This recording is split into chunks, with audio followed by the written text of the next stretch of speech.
Carlos Esteban, soy médico paliativista y parte del Seminario de Estudios de la Globalidad de la Facultad de Medicina de la UNAM. El día de hoy vamos a tocar un tema muy importante que se llama pacientes tributarios a cuidados paliativos y el abordaje multidisciplinario. El objetivo de esta presentación es saber qué instrumentos vamos a emplear y qué instrumentos están validados para reconocer las principales condiciones clínicas que requieren una atención paliativa. Para comenzar, vamos a definir qué son los cuidados paliativos. En 1990, la Organización Mundial de la Salud define el cuidado paliativo como un cuidado activo y total de los pacientes cuya enfermedad no responden ya a un tratamiento. En este sentido, el enfoque da prioridad al control del dolor, de otros síntomas y algunos problemas de orden psicológico, social y espiritual. Es muy importante mencionar que para poder llevar a cabo el cuidado paliativo se requiere de un equipo multidisciplinario que va a estar integrado primordialmente por médicos, enfermeras, rehabilitadores, trabajo social, nutriólogo, psicólogos y trabajo social. En este sentido, esto es muy importante porque se van a requerir muchas manos para poder lograr el objetivo, que es brindar calidad de vida. Algo muy importante es poder puntualizar cómo es que vamos a diagnosticar a un paciente terminal o en una etapa terminal. Cuando nosotros hablamos de enfermedad terminal, tenemos varios parámetros para poder pensar en esta situación. El primero es cuando hablamos de una enfermedad avanzada, progresiva e incurable. Esto es, en donde ya se han hecho todas las maniobras, los tratamientos específicos razonables, tratamientos que son ordinarios, útiles y proporcionales y definitivamente no hay vuelta para atrás. El paciente va a tener múltiples síntomas que pueden ser intensos. Podemos hablar desde dolor, náusea, vómito, disnea, estreñimiento, ansiedad, insomnio, entre otros. Muchos de ellos son cambiantes y van a ser multifactoriales. Una parte muy importante es que va a haber un gran impacto emocional en el paciente, en la familia y en el equipo terapéutico. Algo que también ponemos en tela de juicio es el pronóstico de vida limitado. Si nosotros consultamos el ordenamiento jurídico que tenemos en nuestro país, que es el Diario Oficial de la Federación, este menciona un pronóstico menor a 6 meses, pero no necesariamente va a ser así. Tenemos algunos pacientes que tienen enfermedades terminales y no necesariamente van a tener una sobrevida menor a este lapso, como lo vamos a ver más adelante. Cuando hablamos del final de la vida o el decir que un paciente es terminal, en realidad es poner muchas cosas sobre la balanza. Nosotros como médicos o como personal de salud procuramos el dar un óptimo tratamiento. Brindamos todas las opciones preventivas y curativas, pero si no hay una solución definitiva para la enfermedad, vamos a pensar en cuidados paliativos. Es muy importante pensar en que no debemos caer en una situación de prolongar una agonía, como esto es un encarnizamiento terapéutico, o en una situación que no se lleve a cabo adecuadamente, como son maniobras de curación. El cuidado paliativo se puede contemplar en conjunto con algunas maniobras curativas, pero cuando el paciente definitivamente ya está en una etapa de agonía, definitivamente vamos a tomar en cuenta únicamente maniobras paliativas, como lo vamos a ver más adelante. Cuando nosotros hablamos del final de la vida, el final de la vida se refiere a que este puede durar meses, semanas, días u horas. Podemos hablar, por ejemplo, de un paciente terminal que tiene una situación oncológica y que puede tener varias semanas o varios meses de sobrevida, pero no necesariamente quiere decir que va a fallecer en unos cuantos días o en unas cuantas horas. En ese periodo estamos tomando muchas decisiones sobre tratamientos y aspectos no médicos, como cuáles, desde situaciones como por ejemplo reanimaciones, hidrataciones, la colocación de sondas, el hacer procedimientos invasivos como cirugías, etc. Algo muy importante es que los familiares y el personal de salud conozcan con anticipación los deseos del paciente. Es muy importante o sería vital el tener directrices anticipadas en donde el paciente dice qué es lo que quiere para el final de su vida y como equipo de salud tenemos la oportunidad de respetar la autonomía de él. Es sumamente útil este tipo de decisiones porque podemos ir planificando el tratamiento que se va a dar durante la evolución de la enfermedad e inclusive esto se puede hacer por escrito. ¿Cuáles van a ser los posibles escenarios a los cuales nos vamos a estar enfrentando? Bueno, podemos enfrentarnos a un escenario de un paciente terminal que puede ser adulto o que puede ser pediátrico. Obviamente las complejidades son diferentes. Podemos tener una situación de un paciente oncológico o de un paciente no oncológico. También podemos tener una situación de un paciente con enfermedad aguda, que originalmente el punto de partida era curar esa enfermedad, pero al final del día no responde a tratamiento.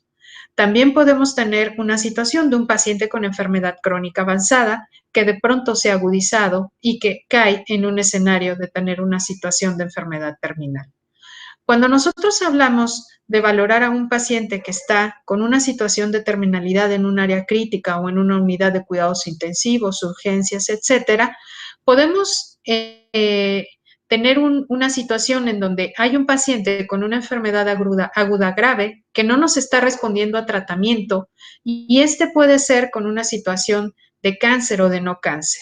Las escalas que vamos a utilizar para evaluar la progresión de la enfermedad son escalas como por ejemplo Apache, SAPS, MPM o SOFA, que son escalas en donde vamos a utilizar diferentes parámetros hemodinámicos, vamos a utilizar parámetros de gasometrías, exámenes clínicos y vamos a obtener un porcentaje de mortalidad. Es muy importante tener esta situación acotada en nuestro expediente clínico para poder tomar algunas decisiones como esa adecuación o limitación de esfuerzo terapéutico. Nosotros llegamos a utilizar, por ejemplo, situaciones de escala SOFA, Apache, como les menciono anteriormente, y vamos a tener muchos parámetros que van a estar involucrados dentro de esto.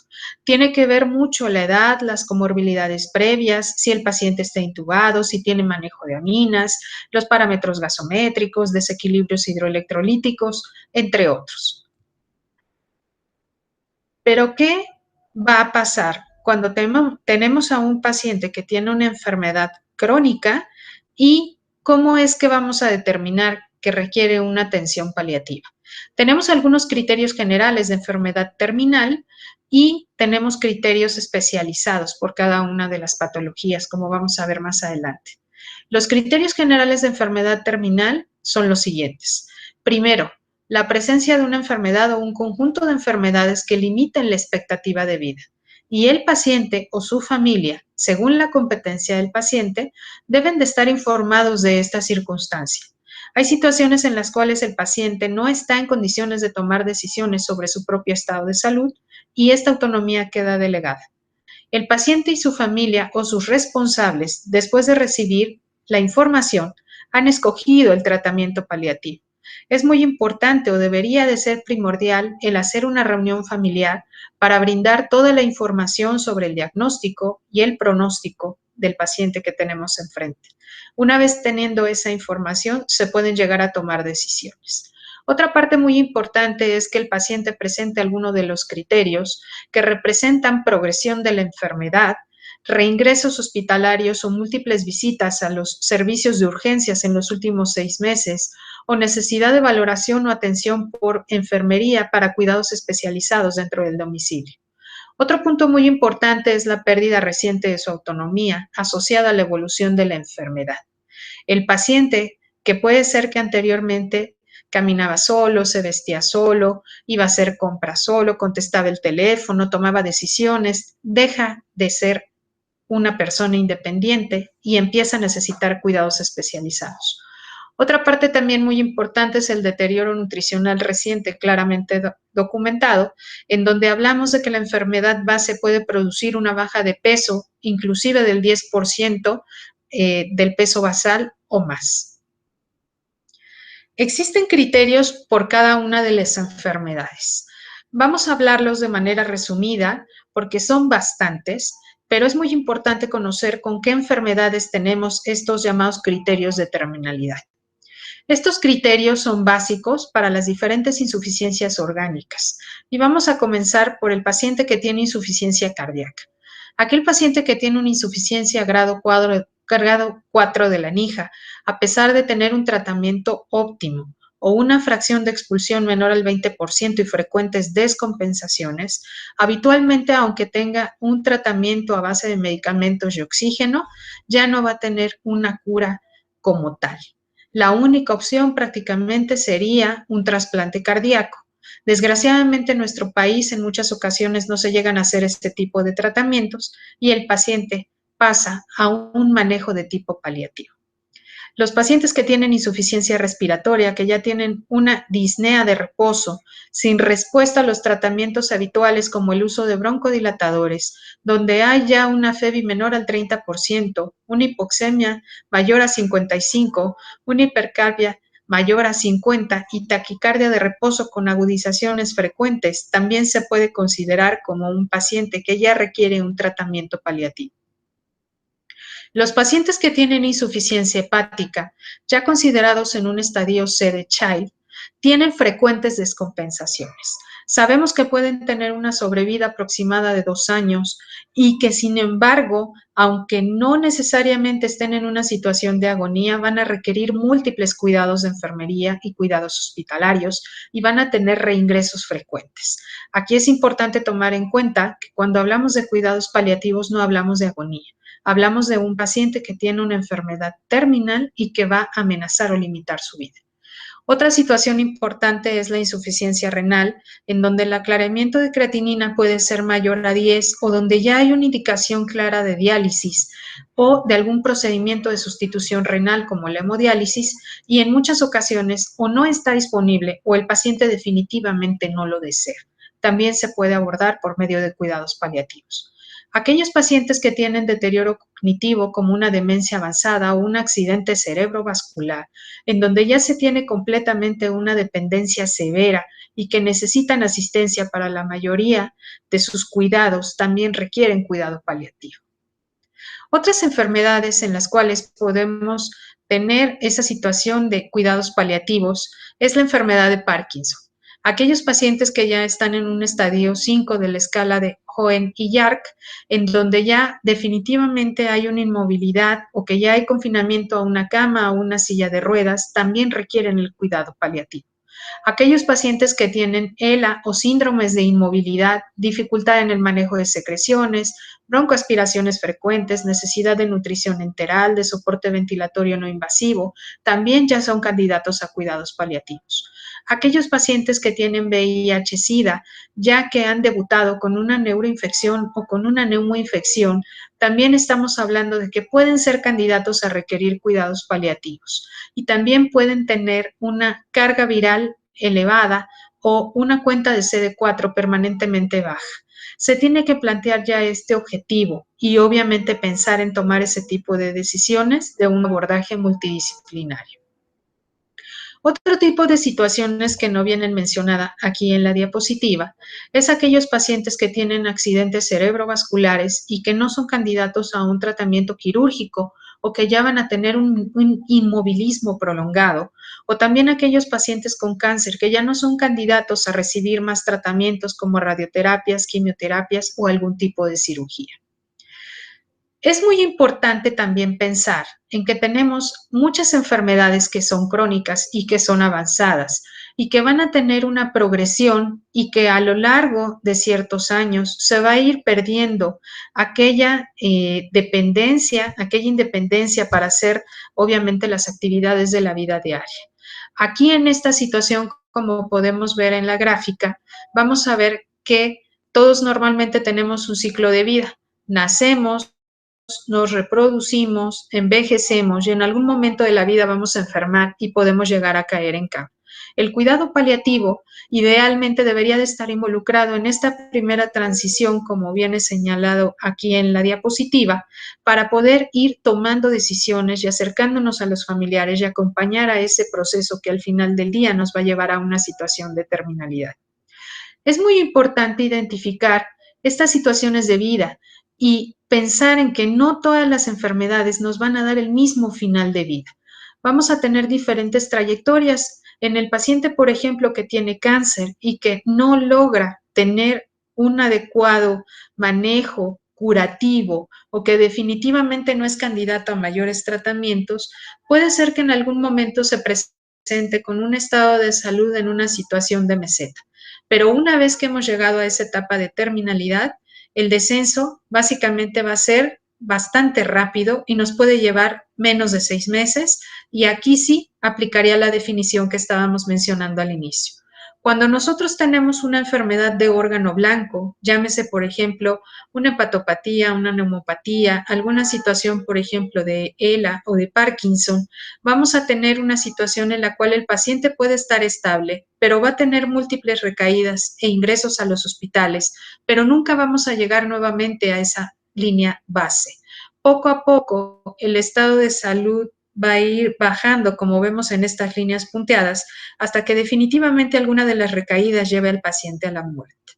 Cuando hablamos de demencia avanzada, el paciente que poco a poco va perdiendo sus habilidades para comunicarse, para comer, para ser autónomo, puede entrar en un programa de cuidados paliativos. Esta situación puede durar varios años y como vemos aquí en esta línea que es de color verde, el acto o la necesidad de tener múltiples cuidados con ellos, en realidad hasta que el paciente llegue a la muerte, puede tener un lapso inclusive de hasta 8 años. Por eso comentábamos al inicio de la plática que no todos los finales de vida son iguales, y el hablar al final de la vida es un concepto, pues obviamente bastante abstracto.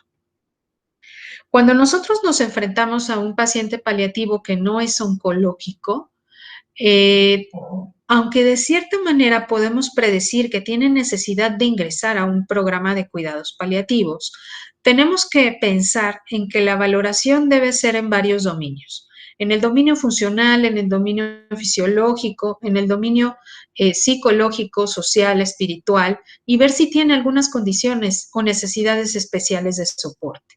Aquí en este diagrama yo les presento varios criterios que están validados y reconocidos internacionalmente para poder evaluar la necesidad de atención paliativa. Esto es la necesidad de un programa paliativo multidisciplinario, pero sigo recordando, no necesariamente que el paciente tenga una situación de agonía. Ese final de vida puede durar varias semanas, varios meses o inclusive un par de años. La escala que más utilizamos actualmente, y se las quiero presentar el día de hoy para ir cerrando esta presentación, es una escala denominada NECPAL, que por las siglas es sobre necesidad de atención paliativa. Tenemos varias versiones y esta es una de las más recientes. Y básicamente el primer ítem nos habla de tener una pregunta sorpresa, en donde si la respuesta es no, vamos a continuar con las demás valoraciones. Esta escala nos puede cubrir todos estos dominios que nosotros estamos hablando en la diapositiva anterior. Y fíjense, la primera pregunta, entre los profesionales de la salud, obviamente que atienden a pacientes al final de la vida, no necesariamente paliativistas, es, ¿les sorprendería que el paciente muriese a lo largo del próximo año? Si no les sorprende, entonces nosotros podemos continuar con esa evaluación y decimos que la escala es NECPAL positivo. Se supone que esta escala tiene una fiabilidad de que el paciente puede llegar a tener una sobrevida inclusive de hasta 2 años, pero no más cuando el clínico está dando esa determinación. El siguiente ítem es sobre demanda o necesidad. La demanda puede ser una demanda implícita o explícita por parte del equipo terapéutico para limitar los tratamientos, o inclusive puede ser una demanda identificada por los profesionales del equipo. En muchas ocasiones la propia familia es quien nos dice que ya no desea más tratamiento porque ya hay sufrimiento, o los miembros del equipo nos hacen mención de esto. En el siguiente ítem es la necesidad identificada por los miembros o profesionales del equipo de si hay que seguir con esa atención. Los indicadores clínicos generales de enfermedades en los últimos 6 meses que tienen que ser severos, progresivos, no relacionados con algún otro proceso intercurrente, nos hablan de qué? De declive nutricional medido por una pérdida de peso mayor al 10%, un declive funcional evaluado por medio del Karnofsky o de Bartel, que son escalas para medir funcionalidad, o la pérdida de 2 actividades o más de la vida diaria. Hablamos también de un deterioro cognitivo que se puede evaluar por medio de un mini mental. También podemos evaluar la dependencia severa en aquellos pacientes en los cuales se puede medir Karnofsky o Bartel. Estas escalas las podemos utilizar en pacientes con cáncer o pacientes que ya son geriátricos. Aquí también evaluamos los síndromes geriátricos. Si tenemos la presencia ya de caídas, disfagia, úlceras por presión, delirium, infecciones de repetición y han sido continuos y progresivos, también podemos hablar de que es un punto más para recibir cuidados paliativos. Aquel paciente que tiene síntomas persistentes como dolor, debilidad, anorexia, disnea, también puede ser candidato a recibir cuidados paliativos. Lo que se sabe o lo que nos reporta la literatura es que aquel paciente que entra a un programa de cuidados paliativos habitualmente tiene 10 o más síntomas a poder paliar y todos ellos están descontrolados. Una parte también muy importante son los aspectos psicosociales. Verificar si el paciente tiene distrés o trastorno adaptativo severo o hay vulnerabilidad social severa. También es muy importante tomar en cuenta que si el paciente no tiene un adecuado cuidado o no tiene una adecuada red de apoyo, obviamente la progresión de la enfermedad pues va a ser mayor. O si no se cuenta con los medios o con la infraestructura o con los medicamentos para poder lograr. La multimorbilidad, esto es, 2 enfermedades crónicas por medio de indicadores específicos como es el test de Charlson, también nos habla de que un paciente obviamente suma más puntos para ingresar a un programa de cuidados paliativos. No es lo mismo un paciente que tenga únicamente cáncer, a un paciente que tenga cáncer e hipertensión arterial, o a un paciente que tenga cáncer y que tenga insuficiencia renal y también cardiopatía. Obviamente el deterioro va a ser más progresivo y más rápido. El uso de recursos también habla de la demanda de intensidad de intervenciones, ingresos urgentes a área de urgencias, atención domiciliaria, intervenciones de enfermería, etcétera. Y esta escala nos maneja indicadores específicos, como los hablábamos hace un rato, sobre cáncer, EPOC, insuficiencia cardíaca, insuficiencia renal, accidente cerebrovascular, demencias, enfermedades neurodegenerativas como Parkinson, esclerosis lateral amiotrófica, SIDA y algunas otras enfermedades avanzadas se pueden cotejar en esta lista. Entonces, una parte muy importante para determinar el tipo de cuidado paliativo que vamos a tener con nuestro paciente es ver en qué punto estamos parados. El cuidado paliativo puede ser un cuidado paliativo temprano, en donde vamos a sensibilizar a la familia sobre este pronóstico de enfermedad y se puede continuar con un tratamiento curativo. Un ejemplo claro de ello son las enfermedades neurodegenerativas como la esclerosis lateral amiotrófica, en donde sabemos que el deterioro va a ser progresivo, pero podemos ir tomando determinaciones sobre tratamientos o no que vamos a querer para el paciente y para la familia. El cuidado paliativo de soporte implica el tener un tratamiento curativo en conjunto con un tratamiento paliativo y se maneja obviamente con el equipo de salud que está tratando al paciente y el equipo de cuidados paliativos. Cuando hablamos de un cuidado paliativo el último mes de vida, empezamos ya a hacer algunas adecuaciones sobre los esfuerzos terapéuticos. Empezamos a mirar si es necesario el dar atenciones o procedimientos como son cirugías, radioterapias, la colocación de algunas sondas, intubaciones endotraqueales, reanimaciones, etcétera. Y el cuidado paliativo que se indica dentro de la situación de agonía definitivamente ya nos habla de una limitación del esfuerzo terapéutico. Viramos el tratamiento hacia tener confort, control del dolor, control de otros síntomas, el acompañamiento a la familia y obviamente determinar qué maniobras y qué procedimientos son verdaderamente necesarios para brindar una calidad de vida o en su defecto una calidad de muerte. Y bueno, como tal, si pudiéramos concluir con una situación de cómo vamos a determinar o cómo vamos a hacer ese manejo o esa determinación de cuidados paliativos y los criterios diagnósticos, lo primero que tendríamos que tener es un diagnóstico. Obviamente, teniendo un diagnóstico y estadificando a nuestro paciente de acuerdo a la enfermedad que tiene, podemos ya dar una situación de pronóstico. Y teniendo ya ese pronóstico, mes a mes sobre el cuidado paliativo que va a requerir nuestro paciente. Muchas gracias.